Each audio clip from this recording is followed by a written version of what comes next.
दलितों की एक ही पार्टी है बसपा, आप भी जानते हैं, मायावती जी ने बनाया था, तिलक तराजू और तलवार इनको मारू जूते चार का नारा दे करके। लेकिन जब SC/ST एक्ट पास हुआ तो क्या मायावती जी सत्ता में थी? नहीं थी, मायावती जी सत्ता में नहीं थी। पास किसने किया? भारतीय जनता पार्टी की सरकार, जिसको लोग सौड़ों की सरकार कहते थे। मानते हैं कि नहीं मानते हैं? पास कैसे हुआ? कुछ दलितों के दबाव में तमाम, या भीम आर्मी के रहे हो या भीम सेना, मैं नहीं जानता हूं, लेकिन तमाम कुछ लोग सड़कों पर उतरे, वो बवाल किए, कुछ सरकारें प्रेशर में आ गई। सबसे बड़ी बात है कि किसान इतना बड़ा आंदोलन कर रहा है, लोग प्रेशर में नहीं आ रहे हैं, उतना बड़ा CA हो रहा है, कोई प्रेशर में नहीं आया। लेकिन सवर्णों के खिलाफ काला कानून बनाना था तो 2 मिनट में प्रेशर में आ गए। समाज में एक क्रांति पैदा करनी है और पूरे समाज को अपने हक के लिए सड़क पर खड़ा करना है, और वो समाज सड़क पर खड़ा होकर के जब सदनों पर दबाव बनाएगा तो पूर्ण बहुमत की सरकार होगी, जिसकी भी होगी। मैं कहता हूं अगर मायावती की सरकार होगी तो सवर्ण जिस दिन जग जाएगा अपनी क्षमता से उनसे भी कानून बनवा लेगा अपने हित में। आप ये बताइए कि जो मनुस्मृति की लोग बात करते हैं, सनातन को तोड़ने की बात करते हैं, मनुस्मृति में बताया गया है कि जात नहीं कर्म के आधार पर लोग महान होते हैं, तो फिर ये जातियां आई कहां? और अगर आज सरकारी जात पर आप SC लिखवाकर घूम रहे हैं, आप ST लिखवाकर घूम रहे हैं, तो क्या ये जातवाद नहीं है या जातवाद को बढ़ावा नहीं दे रही है? टाइटल लगाना अगर जातवाद है तो सरकारी जात प्रमाण पत्र लेकर घूमना जातवाद नहीं है। मैं जातवाद का हर प्रकार से विरोध करता हूं, चाहे वो टाइटल का हो या सरकारी जात प्रमाण पत्र का हो। सब में एकता हो, सब में भाईचारा हो, सभी लोग मिलकर के रहें। और मैं सभी से कहता हूं, अपने चंद ठेकेदारों के बहकावे में आकर के कभी अपनों के खिलाफ मत भड़किए, क्योंकि अगर पंडित जी का घर आपके सामने है और आप दलित हैं और रात में आपको बुखार आ जाएगा तो पंडित जी अपने बाइक पर बैठा लेकर आपकी दवाई करने जाएंगे। हमारे साथ सवर्ण आर्मी चीफ हैं सर्वेश पांडे जी, उनसे बात करते हैं और जानते हैं कि आखिर जरूरत क्यों पड़ी सवर्ण आर्मी की। तो सबसे पहले तो ये बता दीजिए कि मैं आपको किस नाम से संबोधित करूं, आपको क्या कहूं, मतलब नेता कहूं, बाभन कहूं, सवर्ण कहूं, हिंदू कहूं, भारतीय कहूं, क्या कहूं? अभी कुछ ऐसा। देखिए, मेरा जो मानना है, हरि अनंत हरि कथा अनंता कहें सुने बहुविध हरि संता। आप किस भावना से मुझे देखते हैं आपके ऊपर निर्भर करता है। मैं कोई नेता नहीं हूं, मैं समाज का बेटा हूं, मैं देश का बेटा हूं। जो भी अन्याय अत्याचार के खिलाफ लड़ता है वो एक जिम्मेदार बेटा ही होता है। जो भी कहना है आपके ऊपर निर्भर करता है, और मैं कोई बहुत बड़ा नेता होता नहीं हूं। मतलब आपके प्रशंसक आपको क्या कहते हैं? मेरे प्रशंसक जो सर्वेश भैया। हाँ, सर्वेश भैया कहते हैं। बड़े लोग जो हैं पुत्र के समान मानते हैं और बड़ा प्यार देते हैं। सर्वेश भैया ये बताइए, जैसे इंडियन आर्मी है, एयरफोर्स है, नेवी है, और प्रारंभ में इस समय भी आप कहते हैं कि जातिवाद सही नहीं है, लेकिन जाति के नाम पे 2-3 जातियों को इकट्ठा करके एक संगठन बनाना, आर्मी बनाना सही लगता है आपको? क्यों जरूरत पड़ी इसकी? देखिए, जात के नाम पर सेना बनाना उचित नहीं है, लेकिन कुछ चीजें व्यक्त नहीं करता है, परिस्थितियां करवाती हैं। जब देश की सरकारें जातवाद पर उतर आएं, देश में सुविधाएं जात के आधार पर प्रदान की जाएं, देश में नौकरियां जात के आधार पर लोगों को मिलने लगे, देश में पंचायत का चुनाव, देश में विधायकी सांसदीय का चुनाव इस आधार पर निर्धारित होगा कि ये सीटें आरक्षित है तो यहाँ फलाने जात के लड़ेंगे, सीटें आरक्षित नहीं तो यहाँ फलाने जात के लड़ेंगे, इस आधार पर होने लगे। वहां आवश्यकता पड़ती है कि सौड़ संगठन और सौड़ आर्मी का निर्माण किया जाए, और खासकर जब सौड़ों के साथ जात के आधार पर भेदभाव होता है तो आवश्यकता होती सौड़ आर्मी के गठन की। अगर सरकारें ये चीजें ना कर रही होती तो हम सौड़ आर्मी का गठन ना करते। जैसे लोग चाहते हैं कोई IAS बनना, कोई IPS बनना, कोई PCS बनना, मतलब आपने ये सोचा था कभी कि मतलब ऐसे काम करेंगे निकल के? कुछ मन में आपके सपना होगा ना कि सेना में जाएं, चाहे पुलिस बने? देखिए, मैं भी एक गरीब ब्राह्मण मजदूर किसान का लड़का हूं, मैं गांव से निकला हूं, और लोग चाहते हैं IAS बनना, लोग चाहते हैं PCS बनना, लेकिन मेरे समाज के तमाम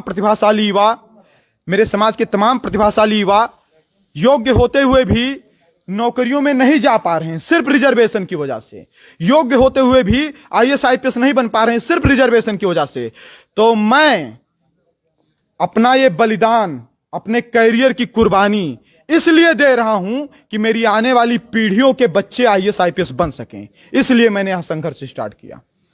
अच्छा, जब आप निकले घर से जी, तो परिवार वाले जैसे अपोज करते हैं, जब मैं निकला था तो माताजी ने कहा कि पैसा मिलेला मैं तबे जाइए जी, तो ऐसी किसी परिस्थिति से आपको सामना करना पड़ा? किसी परिस्थिति का? देखिए, गांव में तमाम हमारी उम्र के बच्चे हैं जो कमाते हैं, बाहर रहते हैं, पैसा भी लाते हैं। हम नहीं कमाते हैं और घर से हमारा लगता है खेत पात से धान गेहूं होता उसका भी जाता है। तो सबके माता पिता को अपेक्षाएं हैं कि उनके बच्चे बड़े हो गए हैं, शादी कर लें, बहू ले आएं और कमाएं। हमारी भी अम्मा को हमसे ये अपेक्षा है। फिर भी इतना बड़ा मैं काम कर रहा हूं, तो वो कभी कभी चिंतित भी रहते हैं कि इतने आपने दुश्मन पाल रखे हैं, कभी कभी रोकती हैं कि ये ऐसे वैसे ना करो। तो वो तो सिर्फ इतना कहती हैं कि बाबू पैसा मिले या ना मिले, तू नीक सूख रहो बस। उनके यहाँ इच्छा बा है। हाँ, तो उनकी यही इच्छा है कि बाबू पैसा मिले या ना मिले, तू नीक सूख रहो बस।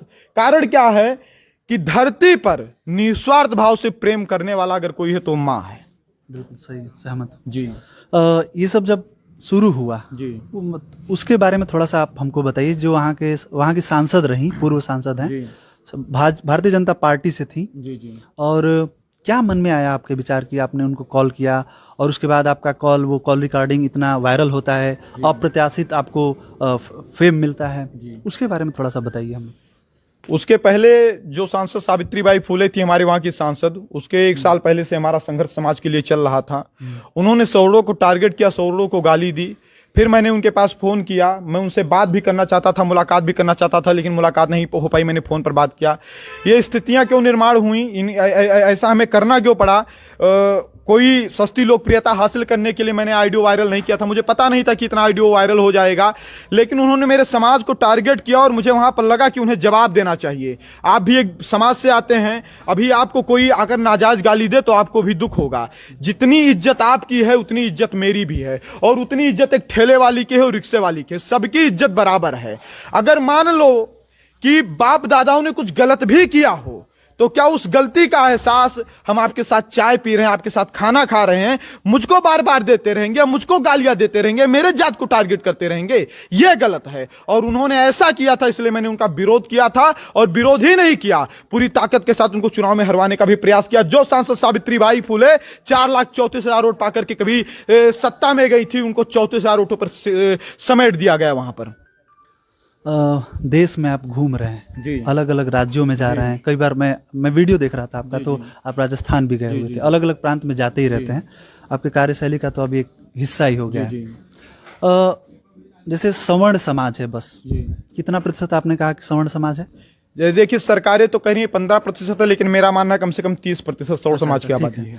तो क्या सभी लोग आपका समर्थन कर रहे हैं क्या? जैसे मैं सोशल मीडिया पे जब मैं देख रहा था कमेंट सेक्शन में, तो उसमें बहुत लोग ऐसा कह रहे थे कि ये, जैसे मैं वो शब्द का प्रयोग कर सकता हूँ क्या? हाँ, एकदम। उन्होंने कहा कि दलाल है। अच्छा। तो मुझे, जैसे पर्सनली मैं किसी भी व्यक्ति को व्यक्तिगत रूप से कुछ गाली वगैरह देने के पक्ष में नहीं हूँ, नहीं होना चाहिए ऐसा। किसी पार्टी में चला जाएगा चाहे, इस प्रकार का लोग कमेंट कर रहे थे। कितनी सच्चाई है इस बात में? देखिए, समाज की सबसे बड़ी यही समस्या है। समाज में जो लड़ रहा है उसे कैसे नीचे गिराया जाए। चलो मान लो कि सर्वेश पांडे दलाल ही है, चलो मान लो कि सर्वेश पांडे कोई महत्वाकांक्षा लेकर के ही आया है, तो ये जो कह रहे हैं वही लेकर आए इस महत्वाकांक्षा को, और महत्वाकांक्षा को ही लेकर लेकिन सौर समाज की बात करें, महत्वाकांक्षा को ही लेकर के लेकिन सौर समाज की बात करें। लेकिन समस्या कहां है? ना करेंगे ना करने देंगे। तो देखिए, जिनके समर्थक होते हैं उनके विरोधी भी होते हैं। आपने कमेंट में उनके 1-2 कमेंट देखे होंगे कि ये दलाल है, तो ऐसे कमेंट भी देखे होंगे कि ये सौर समाज का लाल है। आपने ऐसे भी कमेंट देखे होंगे कि ये सौर समाज का लाल है। तो मैं सवर्ण समाज का बेटा हूं, और एक बेटे का जितना कर्तव्य अपने मां के प्रति होता, अपने पिता के प्रति होता है, उतने उस कर्तव्य का निर्वहन करूंगा। और जो मेरे विरोधी हैं, जो मुझे बदनाम करना चाहते हैं, मुझे जो मिटाना चाहते हैं, गिराना चाहते हैं, तो वो अपने जो भी षड्यंत्र करना है करें। कि देखो, सत्य कभी पराजित नहीं हो सकता, वो कभी पराजित नहीं हो सकता, परेशान हो सकता है। तो मैं अपने कार्यों का जवाब कि मैं क्या हूं, मैं अपने कमेंट से या वक्तव्य से ना देकर के अपने काम से देना चाहता हूं। और मेरे समाज के लोग मेरे कार्य को लगातार देख रहे हैं। साइकिल से चल करके, मोटरसाइकिल से चल करके, बस से चल करके, इस ठंडी में इतना संघर्ष झेल करके, यात्राएं करके, हर जगह पर जाकर के सौर समाज को जगाने की बात करता हूं। कहीं आपने किसी भी मंच पर यह नहीं देखा होगा कि किसी पार्टी के समर्थन की मैं बात करता हूं। मैं मोदी को भी टारगेट करता हूं, मैं राहुल को भी टारगेट करता हूं, मैं अखिलेश को भी टारगेट करता हूं, मैं मायावती को भी टारगेट करता हूं। मैं हर एक उस व्यक्ति को टारगेट करता हूं जो मेरे समाज के मरने पर मौन रहते हैं। और मैं हमेशा समाज की बात करता हूं, और ये मुझे बताने की आवश्यकता नहीं, मेरा समाज जान रहा है, मेरे समाज के लोग जान रहे हैं। राजनीति के बिना कुछ भी संभव नहीं है, ऐसा है। क्योंकि आप जब तक संसद में नहीं जाएंगे, विधान सभा में नहीं जाएंगे, तब तक आप कुछ बदलाव नहीं ला पाएंगे। जो मतलब मजबूत बदलाव, क्रांतिकारी बदलाव नहीं ला पाएंगे, क्योंकि वो दौर गया। अब देश आजाद हो चुका है, संवैधानिक सरकारें हैं। तो जैसे भीम आर्मी चीफ हैं, नाम उनका पता नहीं क्या है, मान लीजिए एक्स नाम है उनका, क्योंकि वो मैं नाम नहीं लूंगा जो वो रखे हैं चंद्रशेखर आजाद जी का। आपने कहा कि वो लोग भी उतने ही प्रतिशत हैं आबादी में जितने हम लोग हैं। उनको मैं रोज देखता हूँ टीवी पे। ऐसे ही ओवैसी भी है। आप कह रहे हैं कि पूरा सवर्ण समाज के आप एक तरीके से चेहरा है भी, वो सोशल मीडिया पे दिखता भी है। मीडिया, मुख्य मीडिया जो मुख्य धारा की मीडिया है, उससे आपकी कोई आपका शिकायत है? आपकी उससे आपको इतना वेटेज नहीं दे रही है? देखिए बात ये है, हम तो उस शून्य से निकले हैं कि शिकायत मुझे किसी से भी नहीं है, क्योंकि मैं तो पैदल चलने वाला व्यक्ति हूं। तो मैं ये भी नहीं सोचता हूं कि मुझे फोर व्हीलर मिलेगी तभी चलूंगा, बस से चल रहा हूं, यही मेरे लिए बड़ी बात है। रही मीडिया की बात, तो ये लोग हमें आज से नहीं आज से दबाते आए हैं हमारी आवाजों को। आपने भी देखा होगा कि एक विशेष जाति के लोग, एक विशेष धर्म के लोग जब मरते हैं या उनके साथ कोई घटना घटती है तो देश की राष्ट्रीय मीडिया तांडव करती है, डांस करती है, सड़कों पर उतर करके कैंडल मार्च तक करते हैं लोग। लेकिन आपने भी देखा होगा, आप पत्रकारिता में हैं, उत्तर प्रदेश में मेरे समाज के लोग थोक के भाव में काटे गए हैं कि नहीं काटे गए हैं? लेकिन एक भी राष्ट्रीय न्यूज चैनल ने कवर किया हो तो बताओ? 3 मासूम बच्चों का नृशंस हत्या मिर्जापुर में किया गया, आंख निकाल ली गई। इससे बड़ा मानवता का नुकसान क्या हो सकता है? मानवाधिकार का हनन यहां पर नहीं हुआ, लेकिन एक भी मानवाधिकार के लोग और राष्ट्रीय चैनल वाले लोग वहां पर नहीं आए। तो ये तो शुरू से हमारी आवाज नहीं उठाए हैं, और हमारी सोशल मीडिया ही हमारी ताकत बनेगी। इन मीडिया वालों को एक दिन टक्कर देगी और इनको मजबूरी में हमारी बात उठानी पड़ेगी। और मेरी बात ये उठाएं ना उठाएं, मेरी बात मेरे समाज तक मुझे पहुंचानी है, और वो पहुंच रही है। उसके लिए फेसबुक और जो अन्य सोशल मीडिया में उनका धन्यवाद कहना चाहता हूं। और आप जैसे जो पत्रकार हैं, आप हमारे पास आए हैं चल करके, तो मुझे भी लग रहा है कि एक दिन वो लोग भी आएंगे और मेरी आवाज को दूर तक पहुंचाएंगे। बिल्कुल बिल्कुल, हम तो यही चाहते हैं कि समाज का हर तबका, वो चाहे 1% हो, चाहे 5% हो, चाहे 100% हो, 80% हो, उसका पक्ष रखा जाए। मीडिया में आना चाहिए, एक एक आम आदमी तक जाना चाहिए, क्योंकि पूरा देश जो है वो किसी एक व्यक्ति से नहीं बना है। जैसे आतंकवादी कोई जब इस प्रकार के कृत्य करता है, कहीं पे बम ब्लास्ट करता है धर्म के नाम पे, तो लोग उसको आतंकवादी कहते हैं। लेकिन देश में जब कोई अपराधी, जैसे अभी विकास दुबे, अच्छा विकास दुबे को आप क्या मानते हैं? पहले बस इतना क्विक आंसर दीजिए, अपराधी या फिर ब्राह्मण?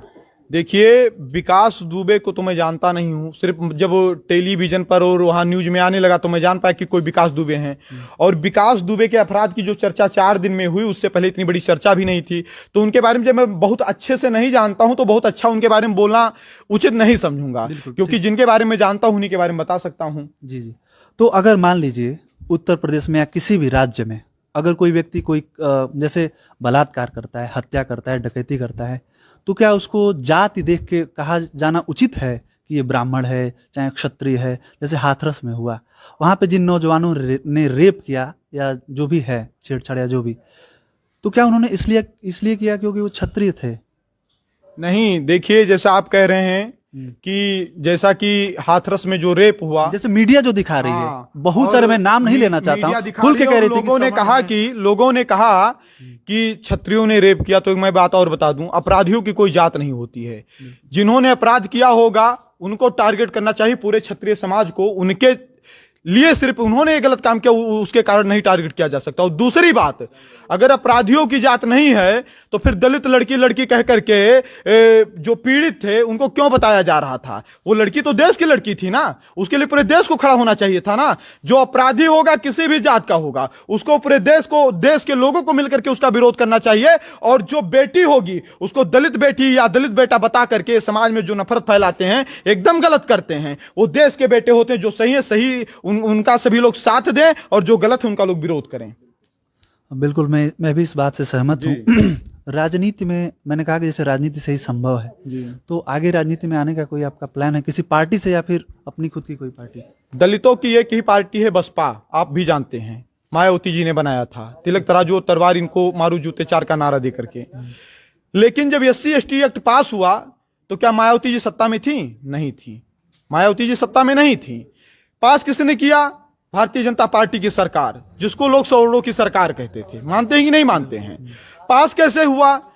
कुछ दलितों के दबाव में, तमाम, या भीम आर्मी के रहे या भीम सेना, मैं नहीं जानता हूं, लेकिन तमाम कुछ लोग सड़कों पर उतरे, वो बवाल किए, कुछ सरकारें प्रेशर में आ गई।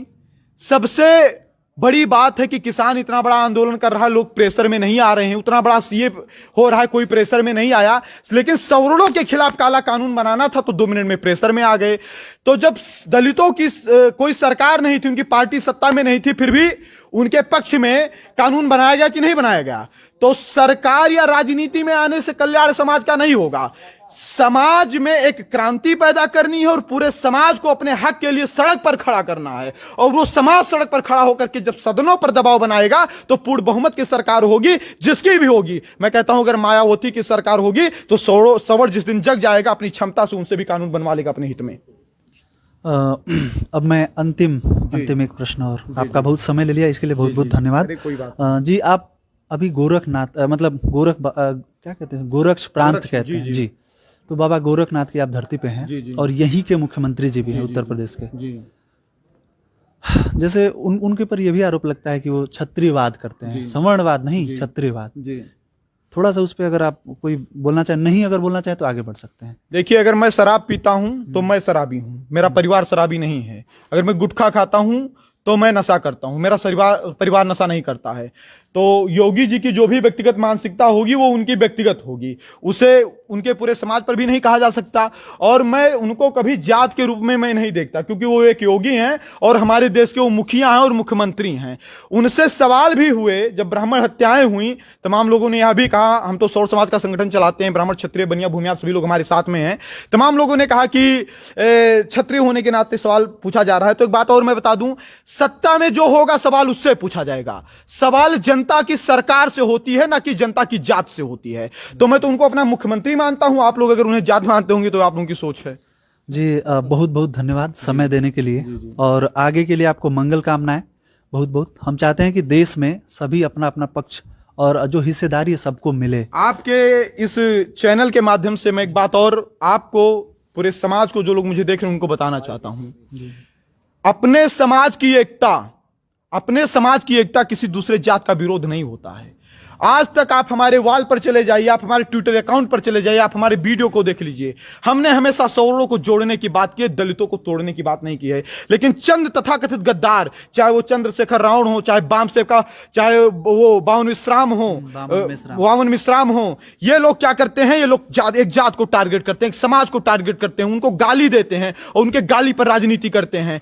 हमारी अगर ये वीडियो जो है, अगर दलित समाज के लोग भी देख रहे हैं तो उनको इस बात को समझना चाहिए, ब्राह्मणों ठाकुरों को गाली दे करके आप अपनी गरीबी खत्म करवाएंगे या अपनी गरीबी के खिलाफ संघर्ष करके अपनी गरीबी खत्म करवाएंगे? अगर आरक्षण के खिलाफ मेरी लड़ाई है तो ये मेरी लड़ाई जात से है कि सरकार से है, क्योंकि इसमें सुविधाएं और व्यवस्थाएं जो देनी होंगी वो सरकार देगी कि कोई जात देगी। तो इस गलतफहमी में जो लोग जी रहे हैं कि मैं किसी जात का विरोधी हूं, किसी धर्म का विरोधी हूं, तो बिल्कुल भी इस गलतफहमी में ना रहें। कोई भी गरीब शोषित वंचित है, किसी भी जात का अगर मेरे पास आएगा और वह सत्य में, सही में, वास्तव में प्रताड़ित है तो हम उसकी मदद करेंगे। और कोई भी है, चाहे हमारे भी बिरादर का हो, अगर गलत होगा तो हम उसका साथ नहीं देंगे। और सवर्ण समाज की एकता, अखंडता, भाईचारा स्थापित करना किसी जात का विरोध नहीं है। बहुत बहुत धन्यवाद। बहुत अच्छा लगा आपसे बात करके। वैसे इन्होंने एक बात कही है, आपने जो कही है वो मुझे बहुत पर्सनल अच्छा लगा कि आने वाले समय में वो किसी भी जाति का हो, किसी भी समाज का हो, अगर उसके साथ कोई अन्याय हुआ है तो हम उसका समर्थन करेंगे, उसके लिए आवाज उठाएंगे। तो आप सवर्णों तक सीमित नहीं है। ये अभी मैं आपको और बता दूं, सवर्णों ने आज तक अपने लिए कुछ नहीं किया, इन्होंने देश के लिए किया। आप अगर एक गांव से आते होंगे तो आपको पता होगा कि अगर गांव में किसी दलित लड़की की शादी ठनती है तो पंडित जी ठाकुर साहब राशन की भी व्यवस्था करवा देते हैं, देखा होगा आपने। अगर किसी दलित के यहाँ कोई मरता है तो हम अपने खेत की लकड़ी कटवा देते हैं। तो हमने तो शुरू से सबकी सेवा की। अब कुछ लोग सामने से ही आकर हमको गाली दे रहे हैं, तो अब तो हमारा भी कर्तव्य बनता है कि भैया हमको गाली मत दीजिए, क्योंकि हमने शोषण नहीं किया। आप एक बात बताइए, जितना ट्रेंड चल रहा है सवर्णों को गाली देने का, 565 रियासतें राजपूतों की ही हैं कि मुगलों और अंग्रेजों की हैं? किसकी हैं? राजपूतों की हैं। और उन्हीं 565 रियासतों पर आज शौचालय से लेकर मंत्रालय तक बना है। हमारे गांव के दलित भाइयों को अगर कॉलोनी भी मिलती है, पट्टा भी बनता है, तो उन्हीं जमीनों का बनता है कि कुछ किसी दूसरे जमीनों का बनता है। अगर अकबर और बाबर आए यहां पर सामने युद्ध क्षेत्रों में, आप सभी लोगों के साथ सहयोग से अगुवाई करके राजपूतों और ब्राह्मणों ने लड़ाई लड़ी, तो क्या सिर्फ अपने लिए लड़ाई लड़ी थी, क्या पूरे धर्म के लिए लड़ाई लड़ी थी? आप ये बताइए कि जो मनुस्मृति के लोग बात करते हैं, सनातन को तोड़ने की बात करते हैं, मनुस्मृति में बताया गया है कि जात नहीं कर्म के आधार पर लोग महान होते हैं, तो फिर ये जातियां आई कहां? और अगर आज सरकारी जात पर आप एससी लिखवाकर घूम रहे हैं, आप एसटी लिखवाकर घूम रहे हैं, तो क्या ये जातवाद नहीं है या जातवाद को बढ़ावा नहीं दे रही है? टाइटल लगाना अगर जातवाद है तो सरकारी जात प्रमाण पत्र लेकर घूमना जातवाद नहीं है। मैं जातवाद का हर प्रकार से विरोध करता हूं, चाहे वो टाइटल का हो या सरकारी जात प्रमाण पत्र का हो। सब में एकता हो, सब में भाईचारा हो, सभी लोग मिल करके रहें। और मैं सभी से कहता हूं, अपने चंद ठेकेदारों के बहकावे में आकर के कभी अपनों के खिलाफ मत भड़किए, क्योंकि अगर पंडित जी का घर आपके सामने है और आप दलित हैं और रात में आपको बुखार आ जाएगा, तो पंडित जी अपने बाइक पर बैठा लेकर आपकी दवाई करने जाएंगे।